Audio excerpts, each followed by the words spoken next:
اي تغييرات يقوم بها. هذا ذيب، هذا ماضي، هذا كاسح كولر، هذا كولر. شوفك السويسري، شوفك الثقه وشوفك عارف شو يعمل. الهلال 1 الاهلي 0 واسوأ مردود للاهلي في افريقيا من سنين. وانا عكس التيار نقول الاهلاويه وجمهور البيين انه هذا المدرب فلته. هذا لن يقل على جوزيه مورينو.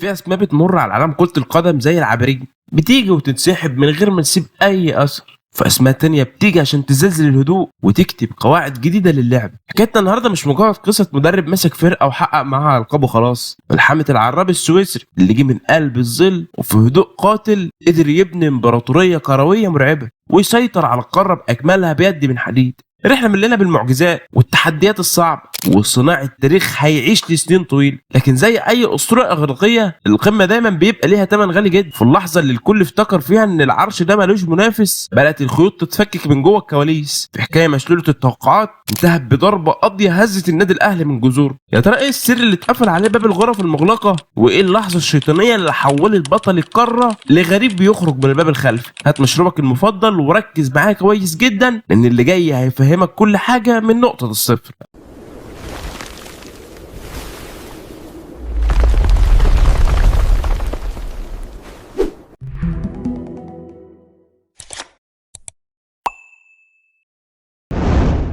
الحقيقه ان حكايه مارسيل كولر مع الاهلي بدات قبل وصوله بشويه حلوين، تحديدا من بعد تجربه مواطنه السويسري ريني فايلر. الاهلي على مدار التاريخ كان عنده مدربين اجانب كتير، ابرزهم طبعا كان مانويل جوزيه، المدرب الاكثر تتويجا بالبطولات في تاريخ النادي. كانت المدرسه الاكثر تواجدا في الاهلي هي المدرسه البرتغاليه، والمدرب البرتغالي طبعا كان ليه سمعه كويسه جدا في مصر. وصول السويسري ريني فايلر للاهلي مقابل السويسري الاخر كريستيان جروس تدريب الزمالك خلى فكره ان المدرب السويسري بقى خيار متاح قدام الفرق المصريه، طبعا بالاضافه كمان للاداء المميز اللي كان بيقدمه فايلر مع الاهلي. وبعد خساره النهائي الافريقي ضد الوداد تمت اقاله موسيماني، ومن بعده تم تعيين المدرب البرتغالي ريكاردو سوارش. مدرب ما لحقش يقدم اي حاجه مع النادي، والفريق كان باهت جدا تحت قيادته، وتقدر تقول كده ان الاداره ما كانتش واثقه ان المشروع يقوم عليه. وفعلا بداوا في البحث عن البديل. وفي الوقت ده وعلى الجانب الاخر كان في مدرب سويسري مخضرم جدا قاعد من غير نادي، مدرب غامض وكمان من غير نادي. يا ترى مين هو الراجل ده وايه التاريخ اللي مخبيه في مسيرته؟ علشان تفهم تاريخ كولر التدريبي لازم نرجع حبه حلوين في مسيرته. كولر طول مسيرته كلاعب ما لعبش غير لنادي جراس هوبرز زيورخ السويسري، ووصل انه يكون قائد الفريق. وخلال تواجده مع النادي عدى عليه مدارس تدريبيه كتيره جدا، مدربين المان وهولنديين وفرنسويين وكمان انجليز، وكل مدرسه كان بيكتسب منها حاجه معينه. لكن وهو عنده 31 سنه اتصاب بكسر مضاعف في رجله اجبره على الغياب لاكثر من سنه عن الملاعب. في الفتره دي كان مدرب جراس هوبرز هو السويسري كريستيان جروس. ايوه والله زي ما سمعت كده، هو اللي كان بيدرب الزمالك بعد كده. ما علينا، كل استغل فتره اصابته في انه يتعلم التدريب، وجروس خلاه في الفتره دي انه يكون المساعد بتاعه. وفعلا قضى بقيه الموسم كمساعد لجروس وهو لا يزال كلاعب. وبعد رجوعه من الاصابه لعب موسم واحد مع الفريق حصل فيه على الدوري، وقرر بعدها انه يعتزل. جروس ساعتها عرض عليه انه يكمل بنفس الوضعيه كلاعب ومدرب، لكن اصابته بوتر اكليليس اجبرته انه يعتزل ويكمل الموسم كمساعد لجروس. ومن هنا بتبدا مسيرته التدريبيه. كمدرب لسه بيبدا فاكيد هيبقى صعب انه يدرب فريق كبير، فجاله عرض انه يدرب فريق في الدرجه الثانيه اسمه اف سي فيل. الفريق كان متواضع واغلب لعيبته من الهواه وما فيش اي امكانيات تدريبيه اطلاقا، لكن قدر ينافس بيهم وقدم عروض ممتازه. وهنا جاله عرض من فرقه بتلعب في الدوري الممتاز اسمه نادي سانت جالان اللي كان بينافس على الهبوط، بيقدم عرض الكولر عشان يدربهم في محاوله اخيره انهم يستمروا في الدوري. المفاجاه بقى ان كولر ما قدرش بس ينقذهم من الهبوط، ده قدر كمان يقود الفريق انه يفوز بالدوري لاول مره في تاريخه في معجزه اشبه بمعجزه ليستر سيتي. بعد التحقيق المعجزه انتقل كولر لتدريب نادي جراس هوبرز زيورخ اللي كان بيلعب في صفوف، ونجح معاهم في التتويج بالدوري كمان. لكن لكن لسبب ما قرر انه يسيب النادي بعد الفوز، ربما لانه كان حاسس انهم مش شايفينه مدرب كبير رغم كل اللي حققه معاهم. خطوه جريئه بتسيب علامه استفهام. يروح فين كولر بعد ما ساب ناديه وهو بطل الدوري؟ هنعرف دلوقتي،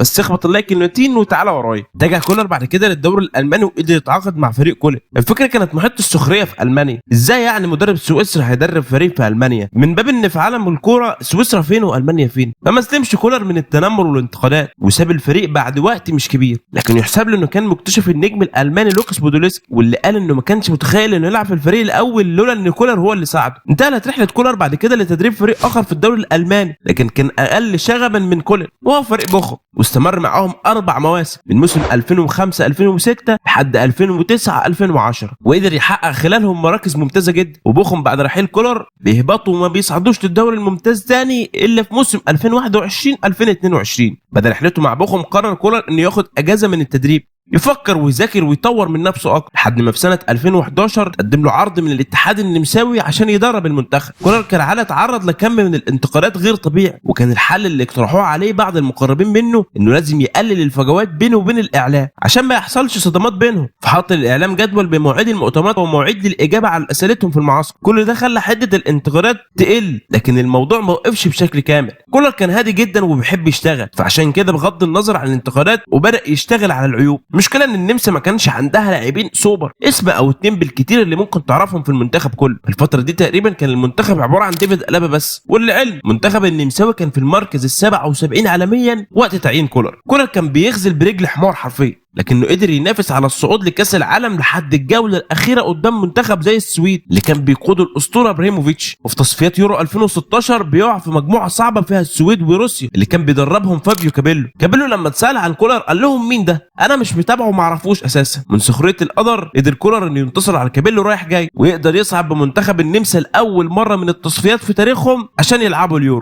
ارقام كولر مع النمسا كانت مرعبه، 10 مباريات في التصفيات كسب 9 وتعادل 1، والنمسا كانت في تصنيف الفيفا وصلت المركز العاشر لاول مره في تاريخها. متخيل ان بيصعد بيهم 67 مركز بمنتخب ما فيهوش اسماء كبيره؟ دي معجزه من ضمن معجزات كره القدم. شارك معاهم في اليورو لكنهم خرجوا من دور المجموعات. بعد كده رحل على النمسا وتولى تدريب نادي بازل السويسري لمده موسمين، حقق معاهم لقب الكاس مرتين، لكن تمت اقالته لانه ما حققش الدوري. كانت اصابه واتر اكليلس رجعت له مره ثانيه، فقرر انه ياخد اجازه ثانيه لحد سبتمبر 2022. المكالمه المفاجاه جت من القاهره، وهل هيقدر الهدوء السويسري يتحمل بركان النادي الاهلي ولا لا؟ في سبتمبر 2022 جاء عرض لتدريب النادي الاهلي. المشكله ما كانتش في موافقه كولر او رفض، المشكله ان الجمهور ما كانش يعرف مين كولر اصلا، واللي دور عليه لقاه كان بيدرب منتخب النمسا واغلب مسيرته كانت بعيده عن الاضواء الافريقيه. في الوقت ده كان الفريق بيمر بمرحله ما بعد موسمان، البدني واقع جدا، الفريق بيعاني دفاعيا بشكل صعب، والجانب الفني للاجانب كان دون المستوى. لكن مع وصول كولر حصلت ثوره داخل النادي الاهلي، اعداد بدني محترم وشغل تكتيكي عالي، وشفنا لاعيبه كتير بيرجعوا للفورم من تاني. على راسهم طبعا كهربا اللي كان بقاله فتره كبيره ما بيلعبش بسبب الايقاف وتجاهل موسيماني، وكمان الشحات وبيرسي تاو اللي تحولوا من لعيبه الجمهور بيطالب بخروجهم لاجنحه بتنافس على لقب الافضل في القاره. اول تحديات كولر كان السوبر المصري ضد الزمالك، المباراه الشهيره اللي سجل فيها برونو سافيو هدف الفوز، ومارسيل كولر بيخطف اول القابه على حساب الزمالك. ورغم كده الجمهور ما كانش لسه ادى الثقه الكامله، بسبب كان تجربه موسيماني اللي رغم انه حقق افريقيا مرتين ما قدرش يكسب الدوري، فكان لازم كولر يحافظ على استمراريه الفريق ويستعيد بطوله الدوري المفضل. وفعلا كولر بيقدر يحقق لقب الدوري باداء ممتاز ومتوازن في الدفاع والهجوم، رغم ان الفريق فعليا ما كانش عنده مهاجمين صريحين غير كهربا بس. خلال 34 مباراه في الدوري الاهلي حقق 25 انتصار و8 تعادلات وخساره وحيده. الخساره دي كانت بثلاثيه قدام بيراميدز ازعجت الجمهور جدا، لكن بعدها كولر بيصالحهم وبيحقق كاس مصر بعد ما كسب الزمالك 2-0 في النهائي. المحليه اتمها بنجاح، لكن التحدي الاكبر والمرعب مستنيه في افريقيا. في دوري الابطال الاهلي بدا بدايه ممتازه بالتغلب على الاتحاد المنستيري التونسي 4-0 في مجموع الماتشين. بعد كده الاهلي بيقع في مجموعه غلسه بلغه الكوره، عشان في فرق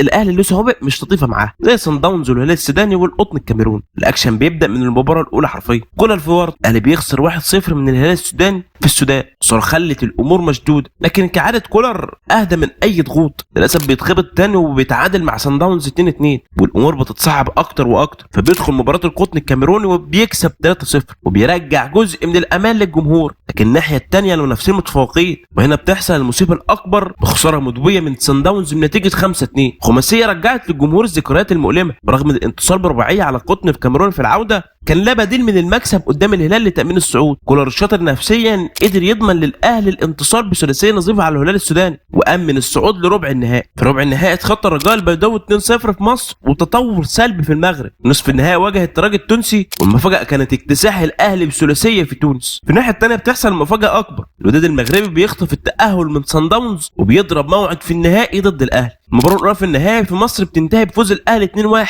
برغم الفوز اللي ان الكل اعتبرها نتيجه خطيره، وبتحول الموضوع لمهمه شبه مستحيله في المغرب. ساعتها الدور النفسي للكره مع اللعيبه كان هو الفيصل، قدر يخليهم يحسوا بتفوقهم بخطوه وان مباراه العوده ما هي الا شوط تاني بس. في مباراه الاياب الاهلي بيتاخر بهدف والاجواء مشدوده، اللعيبه اتهزمت نفسيا والبطوله هتروح، وهنا بتظهر شخصيه الاهلي. ركنيه متقنه من معلول بيحاولها عبد المنعم براسه بهدف قاتل اهدى البطوله للاهلي. صمت تام في الملعب وظهور بس لصوت اهلاوي.